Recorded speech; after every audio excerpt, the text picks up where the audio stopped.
Hello and welcome to this special broadcast right here on CNBC-TV18. I'm coming to you from the Bharat Mandapam, the very Mandapam which hosted the G20 conversations. But today I come to you specifically with respect to the India Mobile Congress, the 7th edition to be specific.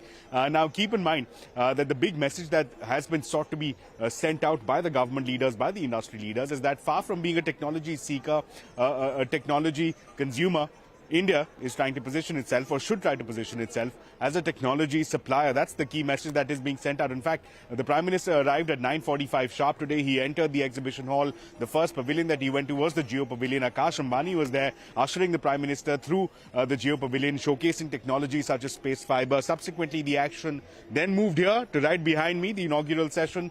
The first up was the Telecom Minister himself, Ashwini Vaishnav. He talked about the fastest 5G rollout and how India is actively working with bodies such as the ITU to ensure that India takes the lead in standard setting, not for 5G, but in fact for 6G as well. In fact, he was followed by Akash Ambani himself. He talked about how Jio had exceeded expectations in terms of faster than expected 5G rollout, the fastest in the world. In fact, he talked about how there have been cells going up every 10 seconds, that the pan-India coverage has been completed by Jio, and that the Jio network alone comprises of 85% of the 5G capacity in the country. कि हम mobile और electronic manufacturing में अपनी सफलता को और आगे बढ़ाएं, कि हम भारत में स्ट्रांग सेमीकंडक्टर मैन्युफैक्चरिंग सेक्टर का निर्माण करें. We at Jio unleashed the fastest rollout of 5G technology witnessed anywhere in the world, deploying a 5G cell every 10 seconds. Jio has installed over 10 lakh 5G cells across all 22 circles of India. I am humbled to share that Jio alone has contributed to 85% of the overall 5G capacity in the country. Now Jio can provide 5G access to over 200 million unconnected homes and premises, making India the broadband capital of the world. Over the past year, the Vodafone Idea team has worked diligently to prepare the core network for 5G deployment. In the coming quarters, Vodafone Idea will initiate significant investments in order to roll out 5G networks and further expand 4G coverage across the country. 5,000 towns और करीब 20,000 villages में Airtel का 5G लग गया है. By March 2024, we would have covered the entire country with 5G network, and this will be truly the fastest 5G rollout anywhere in the world. Satellite communications is here to serve every inch of our country and, of course, the globe. We were able to get 2 rockets, GSLV Mark III, from ISRO to launch 72 satellites last year, and today OneWeb constellation, in which Bharti has the largest stake, is ready to serve the globe, is ready to serve the country from next month onwards. Rollout of 4G and 5G has been absolutely transparent. It has been life-changing. It has made a huge difference in people's lives, and today India is emerged as one of the major technology developer, manufacturer, exporter of telecom technology, not just the importer. Give us a sense of the role that India can play in terms of standard setting, in terms of taking the lead for 6G. 6G is right now in the process of development. It will take about 4 to 5 years before the first 6G products are actually launched commercially. So this is the right time for us as a country to make sure that we start working on 6G, because if we start now, then we can take the lead in the entire technology space. And we want to take lead in developing technology, in creating our own IPR, in using our IPR, Indian IPR, to be used all across the world. That's where the crux of the Prime Minister's focus is. That's why just a few months back, Prime Minister had launched the Bharat 6G vision. We've seen Jio, phenomenal pace of rollout for 5G. Mr. Sunil Bharti Mittal also confirmed today, March 2024, Bharti will also complete its rollout. Mr. Birla as well said a lot of work is being done on the core networks. We'll see deployment very soon. Does that give you confidence that even the third player, the third private player, is coming on board and giving the assurance in terms of a 5G rollout? So I'm very happy that Mr. Birla announced it today, that they will be starting 5G installations very soon. So that's a very good achievement and very good progress. One final question, sir. Mobile manufacturing has been key aspect. We've seen significant growth. The numbers, the graphs are very dramatic. What is the next step from here? Do we look at mobile components? Do we look at widening the portfolio of manufacturing being done here? What is the next step from a policy standpoint from your perspective? In fact, today, mobile manufacturing has reached a level where many of the components and subsystems will now be manufactured in India. Already many have started, many more will start, because you need a basic mass, basic volume before which component ecosystem can develop. And that volume we have reached today. Today, mobile manufacturing is about $44 billion industry. Well, I also reached out to the tallest leaders within the telecom industry, and there appears to be near unanimity, near consensus on a few aspects. Number one, the phenomenal pace of the 5G rollout. Number two, the gauntlet that the Prime Minister has thrown for rollout of 6G. Also, on the issue of the appetite that the Indian market has and the opportunity that the Indian market holds going forward for the industry. The rollout that we have seen in India has been phenomenal. It's the fastest rollout seen anywhere in the world that we witnessed in India. It was a big challenge for us because we are the major suppliers, but we managed it, and it was all about planning, support from the government, and the ambition of the telecom service providers to continue the rollout. As far as the subscriber uptake is concerned, again, it's been extremely promising, and we expect that this will continue. As per our mobility report, we expect about 700 million 5G subscriptions by 2028. So still a long way to go, but looking very good. In terms of looking ahead, you've mentioned 2028, and you've mentioned about how there could be 700 million 5G users. While that is, of course, on the minds, but one thing that is again weighing on the minds of the policymakers is where to go from here. The answer that fell from the Prime Minister and from the Telecom Minister is 6G. They're looking at 6G. They're talking about how India may have missed the bus for 2G, 3G, 4G, but that we need to take leadership for 6G. How would you reflect on that as an industry challenge? No, I think we have demonstrated that in 5G as well. With the rollout that we did and the speed of the rollout, I think India, even though we started a bit late, has overtaken any other country globally when it comes to 5G deployments. And I'm sure we'll see similar in the subscriber uptake as well. When it comes to 6G, I believe, it's good to start planning, but I believe it's still a few years away. And, we are in the process of looking at what should 6G actually solve for us, right? So it's very preliminary stage, but I'm very happy that there is focus from the government on 6G from now, because we can do wonders in 6G again in India. We are really at the cusp of technology explosion. Last year, if you remember, PM Modi had announced the 5G rollout, and in October, that's what happened last year. And we have seen in this 1 year, there has been a lot of traction in terms of 5G adoption by end user, and also enterprise will come up later. But I think it has been very, very exciting, and we have seen from MediaTek point of view, we have the entire gamut of chipsets for 5G technology, from the mainstream smartphones to all the way up to flagship. So, it is really a very, very important development in India, and I think we are really looking forward to the ongoing 4G to 5G transition.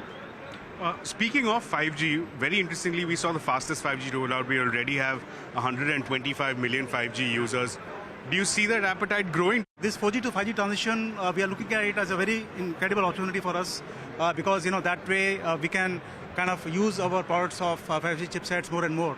And next few years, I think we will see more and more adoption of 5G chipsets for the end users, and that momentum is very, very good right now.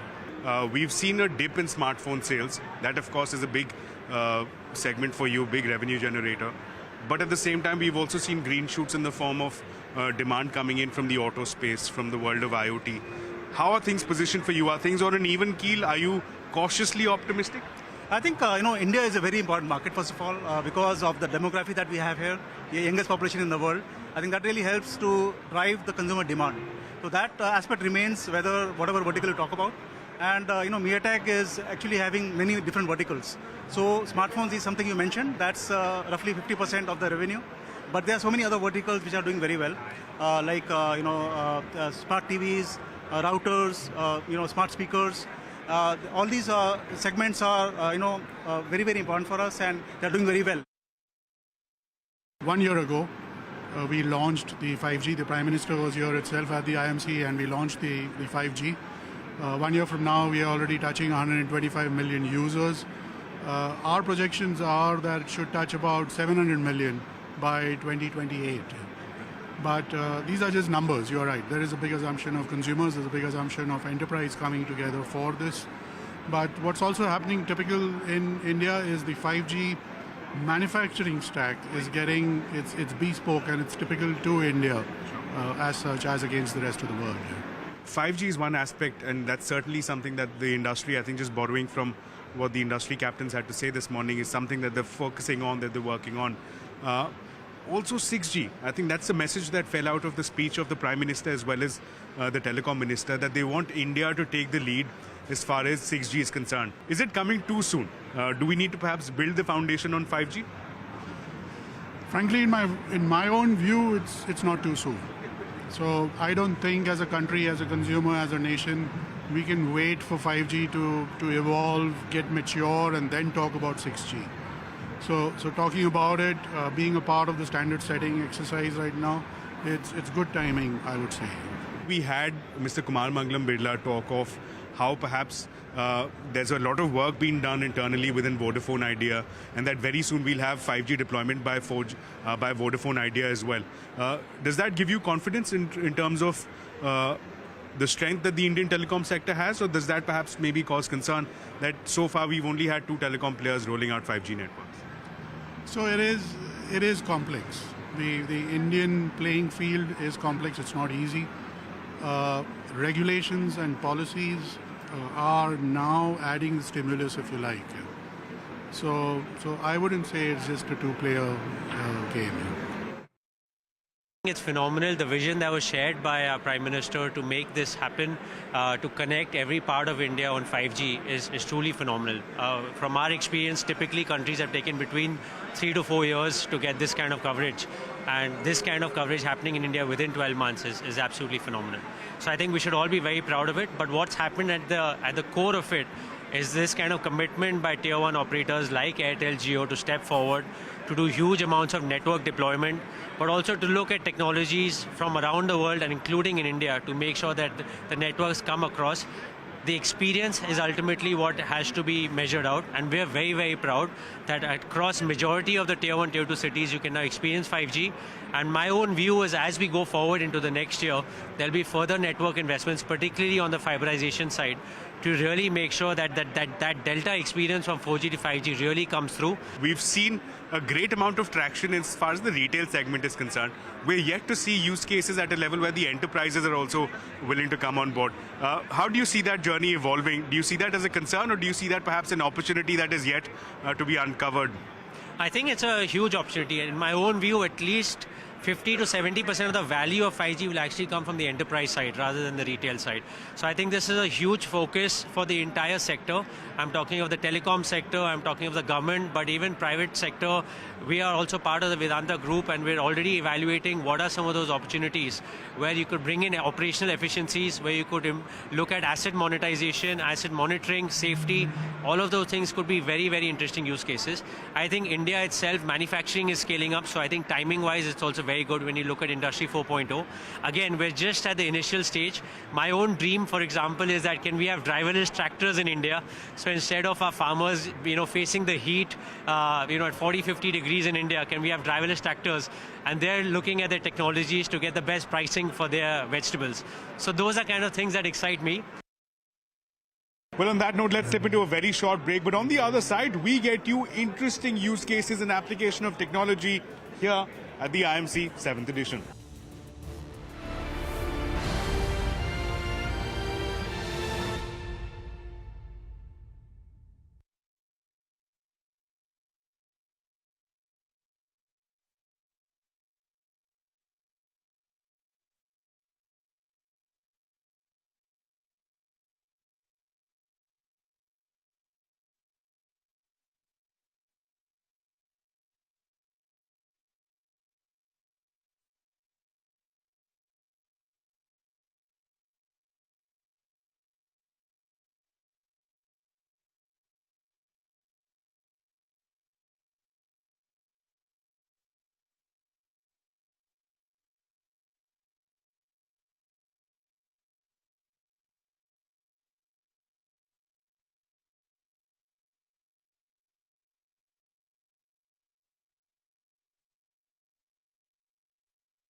Well, the India Mobile Congress 7th edition is not just about the big voices. Very often it is also about very interesting and unique use cases and application of technology. And on that note, in fact, let me now throw it across to my colleagues Shivani as well as Abhimanyu, who've had some interesting experiences at the IMC 7th edition. Well, ISRO has made its mark globally with the recent landing of Chandrayaan 3 on the southern pole of the moon. And if you're interested in knowing the future plans or even the ongoing missions of ISRO, you should visit the ISRO exhibition here at the India Mobile Congress in New Delhi. What you see behind me right now is the LMV-3 vehicle of India's Gaganyaan mission. And look closely, if I can pan the camera to this part. This actually is the crew module inside the vehicle that will house the astronaut. This is not the only attraction here.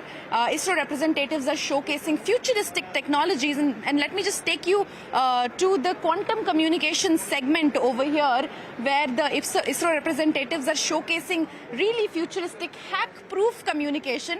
And right now, I am joined by Mr. Parth Kumar, who will tell us more about the quantum communication. Mr. Parth Kumar, tell me how this is futuristic and how this is hack-proof. Yeah, so basically in our conventional communication, which is based, and we are using cryptography, which is basically based on computational complexity. So when quantum computer will be developed, at that time the conventional cryptography won't be sufficient to provide security. At that time, we should have a system which can fight quantum versus quantum. So we are like demonstrating here quantum key distribution.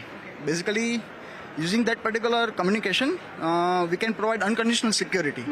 It is a hack-proof communication. Okay. So we are using a fundamental principle of quantum physics here to get the security. Thank you so much, Mr. Parth Kumar. Now, let me take you to the models of the recent heroes of ISRO, which is the Chandrayaan 3 orbiter. You can see small models of the Chandrayaan 3 orbiter and the rover over here, and this right here is the test vehicle for the Gaganyaan mission. So a lot of other interesting things here at the ISRO Exhibition Center and overall in the India Mobile Congress. Reliance Jio Infocom has successfully demonstrated India's first satellite-based giga-fiber service, the ambit of which is going to expand in the times to come. It plans to connect and has already started connecting several previously unconnected areas which earlier were inaccessible due to several geographical reasons. For now, 4 areas across India have been connected, which includes Gir in Gujarat, Nabarangpur in Odisha, Korba in Chhattisgarh, and Jorhat in Assam. Jio is also partnering with SES to access minimum Earth orbit satellite technology, the only MEO constellation capable of delivering gigabit fiber-like services from space. The new satellite broadband service, Geospace Fiber, will be available across India. The satellite network will also support additional capacity for mobile backhaul and is going to enhance mobile connectivity across the length and width of India. Right now, I'm joined by the CTO of Airtel Business, Ms. Satkirti M, and she's going to take us through various use cases being showcased here. Satkirti, thank you so much for joining us here. Tell us more about how Airtel is rethinking and reimagining healthcare using these products. Yeah, thank you so much. I think today, if you look at any patient that's available in home care, so here in our collaboration with Care Nation, what we have in place is basically you have a home kit, and this home kit, what it does is it has a camera. So any patient, be it a diabetic, hypertension, or any heart patient, whatever medication or treatment that he or she is taking, and largely I think after what we went through to COVID, these were some of the use cases that we thought about and worked together, is home care today is becoming extremely crucial for patients. So because they really can't step up. So this allows us to actually, for the patient, to take the necessary medical actions at home, and it is captured in the video. Like for example, it's he or she is taking insulin for diabetes, and this is fed back to the end hospital or the doctor who's available. And this feed, when it goes back, there are medical coordinators, etc., who look at it and then inform the doctor if she's doing a great job or there's something that is weird. So thereby it comes back as information saying you've not taken an injection and this is the right way and methodology to do so. This is one entire methodology that we're doing. Then we have another complete care thing that's available as a complete platform that's available, where we give a much more complex and critical care unit that we have that's available at the patient's end. So we move forward out here. You can see that you have a high definition camera that's available at the end customer. This is largely for, critical care patients who prefer to have something called home ICU. So basically there you will have a camera that monitors all the vitals of the patient. And there are certain requirements such as, they train nurses, etc., who will basically measure the pulse, etc., be it any other, thing. And all of them are Bluetooth enabled. So Airtel today powers through our 5G technology and with collaboration with, Care Nation, giving a much more complex and a complete solution to the end patient so that we have much better healthcare that's available to us. Well, that was just day one. We've had the benefit of speaking to the minister, the tallest leaders of the industry, as well as interesting use cases. But there's so much more here at the India Mobile Congress. It stretches across the weekend, Saturday and Sunday as well. Stay with us. We will continue to bring all the action from the India Mobile Congress, the 7th edition. And with that, it's a wrap of day one. But we'll be getting you lots more on day 2 and day 3.